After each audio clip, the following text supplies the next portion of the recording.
Hello বন্ধুরা, আজ তোমাদের সাথে একটা ছোট্ট একটা ব্লগ শেয়ার করতেছি।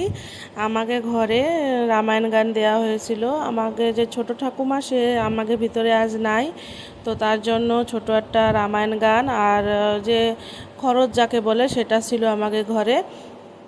তার জন্য অনেক লোকজন আসছিল আর আজ গ্রামবাসীদের খাওয়া দাওয়া। তো সেই জন্য রান্না বান্না এক পাশে হচ্ছিল আর এক পাশে হচ্ছিল রামায়ণ গান।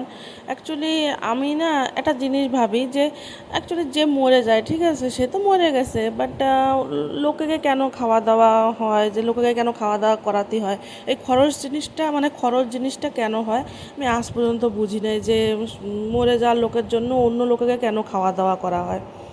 যাক, যা হচ্ছে হচ্ছে আর কি। তোমরা যদি জানো তাহলে কমেন্ট সেকশনে বলে দিও।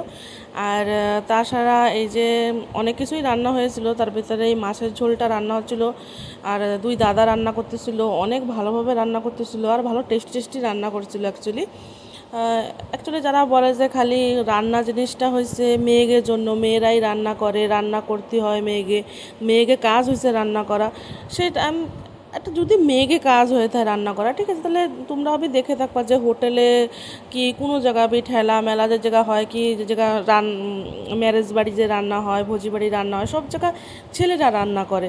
তো যদি দেখবা যে ওই সব জায়গায় মানে 100-80% ছেলেরা রান্না করে, তো যদি হয়েছে মেয়েকে কাজ হয়ে থাকে রান্না করা, তাহলে ছেলেরা কী করে রান্না করে ওই সব জায়গায়।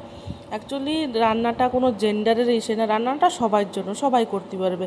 মাত্র কত লোকেরা আছে খালি মেয়েকে উপরেই থুপে দেওয়া হয় সেই জিম্মেদারিটা।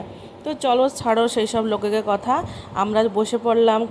সবার হয়ে গেছিলো খাওয়া দাওয়া, লাস্ট ব্যাচ আমাকে ছিল, ঘরের মহিলাদের আর আমার সাথীদের।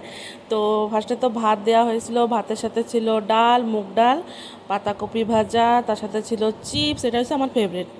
তার সাথে ছিল পনিরের তরকারি চানা দিয়ে, আর তাছাড়া ছিল মাছের ঝোল আলু দিয়ে, আর মাছের মাথা, মাছের লেজা, আর খিরি।